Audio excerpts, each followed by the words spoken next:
आगे बढ़े हम लोग। अब जो है अ, थोड़ी बहुत चीज़ें रह गई हैं, तो हम लोग शुरू करें। आपने सुना होगा कि नॉमिनल जीडीपी और real GDP, nominal GDP versus real GDP. अब इसका मतलब क्या है? देखो क्या होता है कि एक तरफ उत्पादन में चेंज होता है, कभी उत्पादन बढ़ गया या कभी उत्पादन घट गया। तो दूसरी तरफ हम लोग देखते हैं कि कीमतें भी क्या होती हैं, लगातार बढ़ती है। तो कीमतों के बढ़ने से क्या होता है कि जो उत्पादित वस्तुओं और सेवाओं का जो मूल्य है वो क्या होता है, इन्फ्लेट हो जाता है, यानी बढ़ जाता है। और रुपीज़ टर्म में हो सकता है कि हमारा जीडीपी जो है वो बढ़ गया, लेकिन रियल टर्म में हो सकता है कि उतना से नहीं बढ़ा, या हो सकता है ये घट गया हो। तो कीमतों के का जो असर है हमारे जीडीपी, कीमत जो बढ़ती है उसका जो असर हमारे जीडीपी है, तो उसका जो हम प्रभाव देखते हैं। इसलिए जीडीपी को हम लोग दो तरह से कैलकुलेट करते हैं, एक नॉमिनल जीडीपी और दूसरा रियल जीडीपी। मैं एक उदाहरण से समझा रहा हूँ, ठीक है। ये होता क्या है, तो सबसे पहले फिर वही बात कि बढ़ना या घटना एक रिलेटिव चीज़ है, तुलनात्मक चीज़ है। अगर आप कहते हैं बढ़ गया, इसका मतलब निश्चित रूप से किसी पुराने मूल्य से आप तुलना करें या किसी पुराने वैल्यू से आप तुलना करें, या घट गया सेम चीज़, तो ये हमेशा तुलनात्मक चीज़ होता है। तो हमेशा आप देखेंगे सबसे पहले एक हम लेते हैं बेस ईयर, यानी जिस साल की तुलना में हम अपना कंपैरिजन कर रहे हैं और अपना आप आंसर दे रहे हैं कितना से बढ़ गया या घट गया। तो ज़रा एक उदाहरण को देखो, ठीक है। हम लोग जो है पहले डिस्कस करें बेस ईयर, यानी फर्स्ट ईयर, पहला साल। तो ये जो है आपका ये प्रोडक्ट जो है, तीन प्रोडक्ट हमारे देश में बन रहा है, ए, बी और सी, ठीक है। दूसरा इसकी मात्रा यानी यूनिट्स, कितने यूनिट बने। तो पहले साल जो है इसका उत्पादन हुआ 10 यूनिट, दूसरे साल 20 यूनिट और तीसरे साल जो है 5 यूनिट, ठीक है। तो पहले साल इसका वैल्यू या मूल्य कितना है, पहले साल इसका वैल्यू कितना है, तो ये आपका कितना हो गया, सॉरी इसका प्राइस कितना है। तो 10 यूनिट हमने बनाया और इसका जो प्राइस था वो आप देखें, इसका था 2 रुपया, इसका था आपका भी 2 रुपया और इसका था 10 रुपया।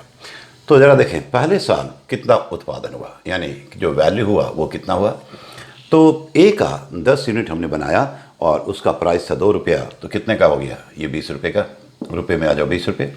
ये बी का 20 यूनिट हमने उत्पादन किया और 2 रुपया उसका प्राइस था, तो ये कितने का हो गया, 40 रुपये का।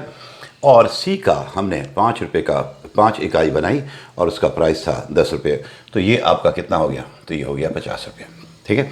तो यानी पहले साल जो कुल उत्पादन हुआ वो कितने का, तो 50 + 40 + 20 इस 110, यानी पहला साल जो हमारा बेस ईयर है तो उसमें कितना उत्पादन हुआ, तो 110 रुपये का, 110 रुपये का। अब जो है, ठीक है, इसको हम लोग अब करेंट ईयर, ये मान लो 3 साल पुराना है या 2 साल पुराना है जो हमारा बेस ईयर है। अब करेंट ईयर में या 1 साल बाद ही देखो कि क्या स्थिति हुई, क्या स्थिति हुई। तो थोड़ा सा, ठीक है, एक ही जगह पे हमें बहुत सी चीज़ें लिखनी है, तो थोड़ा सा मैं इसको छोटा करके लिख रहा हूँ, ये छोटा करके लिख रहा हूँ जिससे आपको समझने में आसानी होगी। तो ज़रा फिर से देखें, देखें फिर से देखें। तो ये जो आपका बेस ईयर है, फर्स्ट ईयर, ये ए, बी और सी, इसका उत्पादन कितना हुआ, 10 यूनिट, और इसका हुआ आपका 20 और इसका 5, और इसका प्राइस था 2, फिर से 2 और ये 10, तो ये आपका कितना, 20 + आपका 40 और ये 50, यानी कुल उत्पादन कितना हुआ, 110 रुपया। तो बेस ईयर में हमारा उत्पादन कितना हो रहा है, ये आपका, ठीक है, 110 रुपये का। अब जो हमारा करंट ईयर है, जो वर्तमान में है, जरा देखें इस साल क्या हुआ, ठीक है। प्रोडक्ट सेम है, ए, बी और सी। ए का जो उत्पादन है वो 10 से बढ़ के हो गया कितना, 12 इकाई। बी का जो उत्पादन है वो आपका बढ़ के हो गया 25 यूनिट, और सी का जो उत्पादन है तो मान के चलो वो 5 यूनिट है, 5 यूनिट है। तो यूनिट में हम देखें तो उत्पादन जो है ए का 10 से बढ़ के 12 हो गया, बी का 20 से बढ़ के 25 हो गया, और सी का 5 से बढ़ के 5 ही रहा, न बढ़ा न घटा। लेकिन दूसरे साल जो करेंट ईयर है उसमें प्राइस चेंज हुआ, इसका प्राइस हो गया 2.5 यानी 2.5 रुपया पर यूनिट, इसका हो गया 3 और इसका हो गया मान लो 11, ठीक है। तो देख सकते हैं कि पहले साल की तुलना में तीनों का जो है प्राइस क्या हुआ है, चेंज हुआ है। ये आपके प्राइस को शो करता है जो रुपये में है, ये प्राइस है। तो हम देखें तो वर्तमान मूल्य पे जीडीपी कितना है, वर्तमान मूल्य पे जीडीपी कितना है, तो 12 गुने 2.5 कितना हो गया, ये 30 रुपये हो गया, ये रुपये में है। इसका हो गया 75 और इसका आपका हो गया 55, ये आपका हो गया 55। तो टोटल अगर देखें तो कितना हो रहा है, तो ये हो रहा है आपका 160 रुपया, 160 रुपया। तो करंट ईयर में आप देखें कि जो हमारा जीडीपी का वैल्यू था वो 110 से बढ़ करके और 160 रुपया हो गया। लेकिन क्या सही में इतने से वृद्धि हुई है, क्या सही में इतने से वृद्धि हुई है? क्योंकि यहाँ पे जो मूल्य जो बढ़ा है उसके पीछे दोनों कारण है। उत्पादन भी बढ़ गया, जैसे यहाँ पे 10 से बढ़ के 12 हो गया, लेकिन साथ साथ कीमतें भी बढ़ गई। यहीं पे आप देखें कि उत्पादन आपका यहाँ पे 20 से 25 हो गया, ये बढ़ गया, लेकिन साथ साथ मूल्य भी बढ़ गया, तो प्राइस बढ़ा तो वैल्यू बढ़ गया। यानी तीसरे साल उत्पादन सेम है, लेकिन प्राइस बढ़ने के कारण आप देखें कि मूल्य जो है 50 से बढ़ के 55 हो गया। यानी इस 160 रुपये में दोनों का असर है, यानी प्राइस बढ़ने के कारण भी है और साथ साथ क्वांटिटी बढ़ने के कारण। निश्चित रूप से क्वांटिटी यानी कि यूनिट जो है वो यहाँ और यहाँ बढ़ा, इसमें सेम है, लेकिन प्राइस जो है तीनों जगह बढ़ा है। तो यहाँ पे हम लोग जो है इसको हम कहते हैं नॉमिनल जीडीपी। नॉमिनल जीडीपी जो कि हम करंट ईयर प्राइस पे निकालते हैं, लेकिन इससे हम ये नहीं कह सकते हैं कि पिछले साल की तुलना में हमारा परफॉर्मेंस बहुत ही बेहतर हो गया, यानी 110 से बढ़ के 160 हो गया। ठीक है, तो इसमें जो है मैंने कहा कि प्राइस का भी असर है, प्राइस का भी इफेक्ट है। तो रियल जीडीपी में हम लोग क्या करते हैं कि जो इन्फ्लेटेड वैल्यू है, ये वैल्यू जो है एक तरह से इन्फ्लेट कर गया है, बढ़ गया है, ज़रूरत से ज़्यादा बढ़ गया है, बिकॉज ऑफ प्राइस भी है और क्वांटिटी के कारण भी है। तो हम लोग जो प्राइस में जो चेंज हुआ है, यानी कीमतों के बढ़ने के कारण जो इसके वैल्यू में वृद्धि हुई है, तो उसके प्रभाव को हम लोग क्या करते हैं, हटाते हैं, और तब जो है उसके बाद जो जीडीपी होगा that is called real GDP. अब रियल जीडीपी हम लोग करंट ईयर का, ये हमारा बेस ईयर है, ये हमारा बेस ईयर है, और ये हमारा क्या है, करंट ईयर है, करंट ईयर है। तो अब जो है रियल जीडीपी कैसे निकलेगा, ये हमारा हो गया नॉमिनल जीडीपी, ये हमारा हो गया नॉमिनल जीडीपी। अब हम लोग निकालने जा रहे हैं रियल जीडीपी। देखो रियल जीडीपी कैसे निकलेगा, रियल जीडीपी, और रियल जीडीपी किस साल का, तो ये करंट ईयर का, ये करंट ईयर का। तो यहाँ पे रियल जीडीपी में अब जैसे 3 प्रोडक्ट है, ए, बी और सी।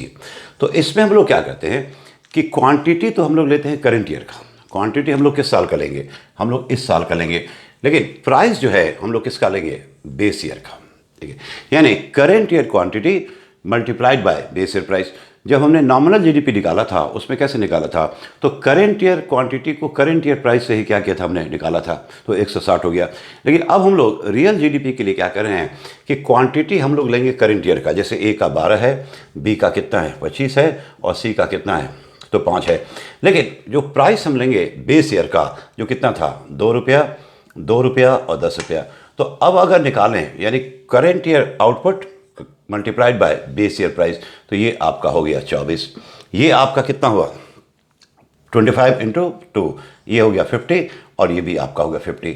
तो अगर आप इसको जोड़ दें तो ये आपका आ रहा है कितना सर, 124 रुपया, 124। फिर से देखें तो यहाँ पे जीडीपी का जो है, जो रियल जीडीपी है वो काफ़ी कम है, वो सिर्फ 124 रुपया है। लेकिन जब नॉमिनल जीडीपी हमने निकाला करंट ईयर प्राइस पे, यानी दोनों में बेसिक अंतर आप देखें कि जो नॉमिनल जीडीपी होता है उसमें हम करंट ईयर प्राइस पे निकाल रहे हैं, यानी क्वांटिटी भी करंट ईयर का, प्राइस भी करंट ईयर का, तो नतीजा जीडीपी हमारा 160 हो गया। लेकिन जब रियल जीडीपी हम निकालते हैं तो क्वांटिटी हम लोग क्या करते हैं, करंट ईयर का लेते हैं, करंट ईयर का लेते हैं, लेकिन जो प्राइस है वो हम लोग क्या करते हैं, बेस ईयर का जो हमने लिया, और उसके बाद हमारा जो जीडीपी आ गया 124 रुपया। तो ये हमारा करंट ईयर का नॉमिनल जीडीपी है जो हमने करंट ईयर प्राइस पे निकाला, और ये जो हमारा है वो रियल जीडीपी है। यानी रियल जीडीपी का मतलब कि रियल टर्म में हम देखें तो हमारा जो जीडीपी वो 110 से बढ़ के 124 हुआ है, ना कि 110 से बढ़ के 160 हुआ है। क्योंकि ये जो 124 से जो 160 है, जो करीब 36 रुपये का अंदर है, ये जो 36 रुपये से जो वैल्यू बढ़ा है, it's because of prices, it's because of prices. यानी इसको ऐसे समझें, 110 से 124 तक जो बढ़ा है जो रियल जीडीपी है, तो ये बढ़ा है रियल कारण से, उत्पादन में वृद्धि के कारण, और 124 से बढ़ के जो 160 हुआ है इसके पीछे कारण है कीमतों का बढ़ना। ठीक है, तो रियल जीडीपी और नॉमिनल जीडीपी में अंतर समझ आ गया। तो यहीं से एक और कैलकुलेशन हम लोग करते हैं, और आपने सुना होगा, ये तीनों फिगर मैं लिख रहा हूँ। ठीक है, अब देखो जो बेस ईयर है, तो बेस ईयर तो चूंकि हमारा बेस है, तो बेस ईयर का जो नॉमिनल जीडीपी और रियल जीडीपी दोनों क्या होगा, बिल्कुल सेम होगा। फिर से देखें, जो बेस ईयर हमारा है, जिस साल को हमने बेस माना पहला साल, तो उस साल जो है नॉमिनल जीडीपी और रियल जीडीपी दोनों क्या होता है, बिल्कुल सेम होगा, ठीक है। लेकिन करंट ईयर में दोनों अलग हैं। डिपेंड करता है, अगर मान लो जो प्राइसेस हैं, यानी कीमतों में कोई बदलाव नहीं हुआ है, कीमतों में कोई बदलाव नहीं हुआ है, कीमतें बिल्कुल सेम हैं, यानी कीमत जो है करंट अकाउंट में बिल्कुल सेम है, ठीक है। तो जब कीमतों में कोई बदलाव नहीं हुआ है, ना प्राइसेस बढ़े हैं ना घटे हैं, तो उस केस में क्या होगा कि रियल जीडीपी और नॉमिनल जीडीपी क्या हो जाएगा, बिल्कुल सेम हो जाएगा। रियल जीडीपी और नॉमिनल जीडीपी बिल्कुल क्या होगा, सेम हो जाएगा। तो इससे से हम लोग मैथमेटिकली एक कैलकुलेशन करते हैं। हम लोग बेस ईयर को छोड़ दें, 110 रुपया था। अब करंट ईयर की बात करें, करंट ईयर की बात करें तो फिर से एक कैलकुलेशन करें जिसका नाम है जीडीपी डिफ्लेटर। नाम सुना होगा, जीडीपी डिफ्लेटर।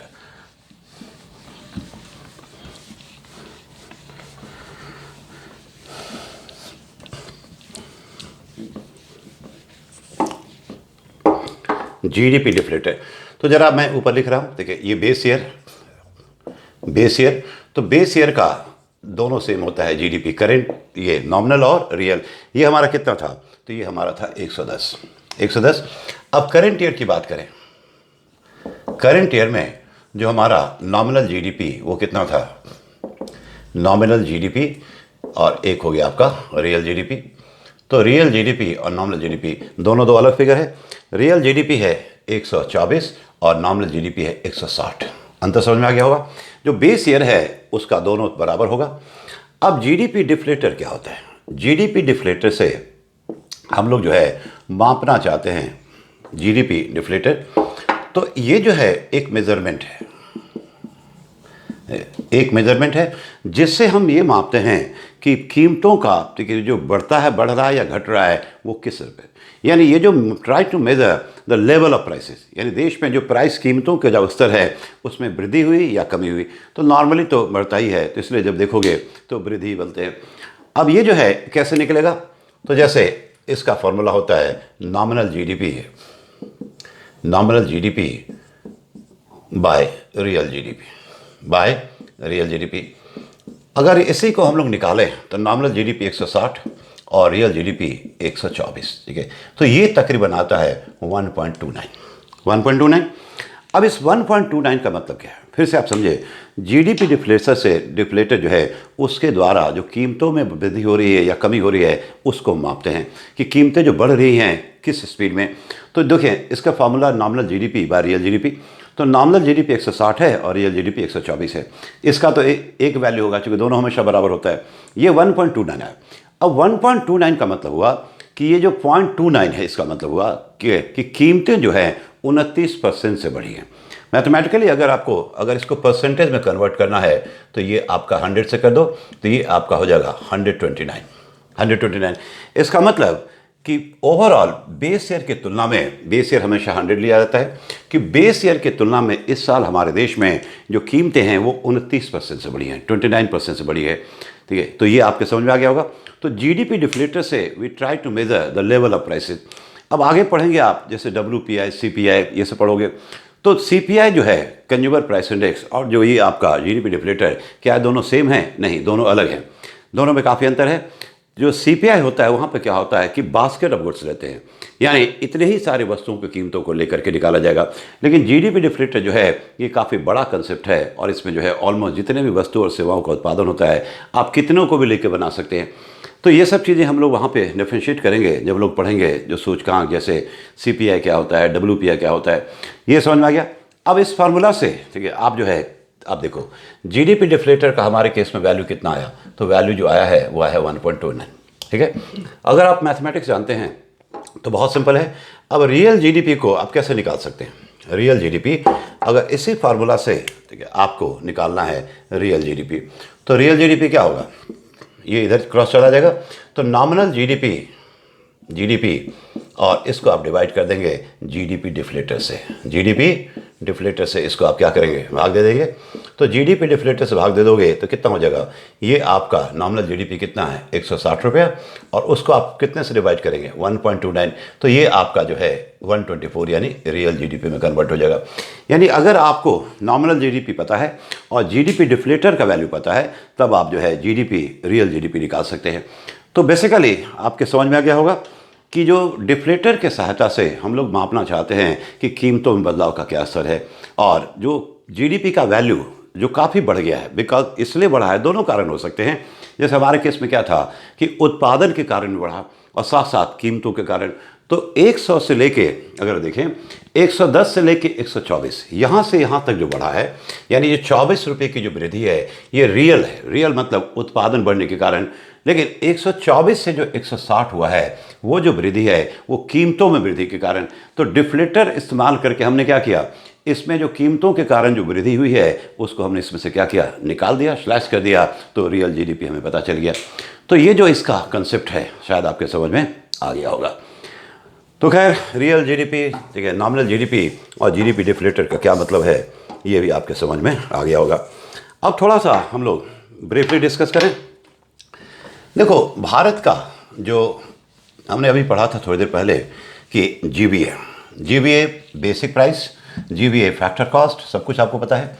तो जब हम लोग चर्चा कर रहे हैं तो जीवीए बेस प्राइस की बात करें, ठीक है, जीवीए बेस प्राइस, ठीक है, बेसिक प्राइस, और एक है जीडीपी मार्केट प्राइस। ये आपका, ठीक है, जीवीए बेस प्राइस की बात हो रही है, बेस प्राइस।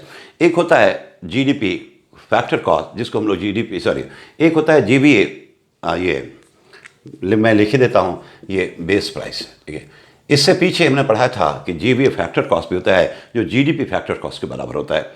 तो भारत में 2011, ठीक है, 12 अब नया बेस है।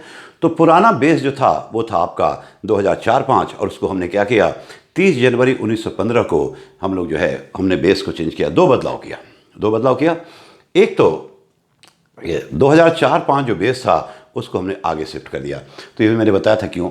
और दूसरा हम लोग जो है पहले क्या करते थे कि जीवीए, ठीक है, पहले 2015 तक हम लोग जीडीपी को कैलकुलेट करते थे, जीडीपी को लेते थे। जीडीपी का मतलब जीडीपी मार्केट प्राइस, ठीक है। लेकिन वहाँ से हम लोग कहाँ मूव कर गए 2015 में, जीवीए पे। ये कंज्यूमर को शो करता है और ये प्रोड्यूसर को शो करता है, ठीक है। तो भारत सरकार जो है, ये आपका जो मैं डिस्कस कर रहा हूँ ये आपके मेंस के लिए ज़रूरी है, और आप थोड़ा सा पढ़ने का आदत डालें। और इकोनॉमिक सर्वे इस बार का जो है वॉल्यूम 1 में चैप्टर 10 में जाकर के पूरे डिटेल में सबको दिया हुआ है, उसको आप पढ़ेंगे तो फिर इससे बहाने क्या होगा, आपका मेंस का भी एक टॉपिक कवर हो जाएगा। तो ब्रीफली, ठीक है, तो 2015 में हम लोग क्या हो गए कि जीडीपी से कहाँ मूव कर गए, जीवीए पे। लेकिन फिर जो है 3 साल के बाद 2018 में हम वापस कहाँ आ गए, ठीक है, तो जीडीपी मार्केट प्राइस पे। तो यहाँ पे भारत सरकार की आलोचना होती है, क्योंकि मैं कई बार कह चुका हूँ कि भारत में दो ही तरह के लोग होते हैं, एक जिनको कुछ नहीं समझ में आता है, दूसरा जिनको सब कुछ गलत नहीं समझ आते, और लोगों को समझ में नहीं आया, अभी तक समझ में नहीं आया। और कभी कभी लोगों को लगता है कि हमारा जो जीडीपी है वो इन्फ्लेटेड है, यानी बढ़ा चढ़ा के पेश किया गया है, ठीक है। तो आखिर, ठीक है, कुछ लोग कहते हैं कि जब चाहूँ ग्रोथ की पोल खोल दूँ, कि भारत का जो ग्रोथ रेट जो बताया जा रहा है और जो वास्तविकता में है, दोनों में अंतर है। यानी हमेशा सरकार क्या करी है कि चेंज करिए। तो आखिर इसके पीछे कारण क्या है? जो टॉपिक आपका बहुत विस्तार में चर्चा किया गया है उसका नाम है कि क्या भारत का जो जीडीपी ग्रोथ रेट है वो ओवर स्टेटेड है, मतलब क्या ज़रूरत से ज़्यादा बताया गया है। तो इसी पे पूरी चर्चा हुई है। तो लेकिन ये आपके इस साल के प्रीलिम्स के लिए इंपॉर्टेंट है नहीं, ठीक है। तो जब फुल कोर्स होगा, जब मेंस वगैरह के लिए हम लोग पढ़ेंगे, तो वहाँ पे पूरे डिटेल में मैं चर्चा करूँगा कि आखिर ये माजरा क्या है। और भारत सरकार जो है अंत में यही निष्कर्ष निकाला है कि भारत का जो जीडीपी ग्रोथ रेट है वो न तो अंडर रेटेड है, न ओवर रेटेड है, न ज़रूरत से ज़्यादा बताया गया है, न ज़रूरत से कम बताया गया है। यानी जो बताया जा रहा है वो सही बताया जा रहा है। तो उसके पीछे सरकार की दलील क्या है, क्या क्या एक्सप्लेनेशन दिए गए हैं, क्या क्या कारण है, तो ये सब चीज़ें पूरा जो है आप पढ़ोगे और कहीं नहीं मिलेगा। आपको आर्थिक समीक्षा मिलेगा, लेकिन आर्थिक समीक्षा वो नहीं जो मार्केट में आप खरीदते हो संक्षेपण, वो नहीं, जो प्रॉपर होता है, ठीक है, जो सरकार के द्वारा पब्लिश होता है।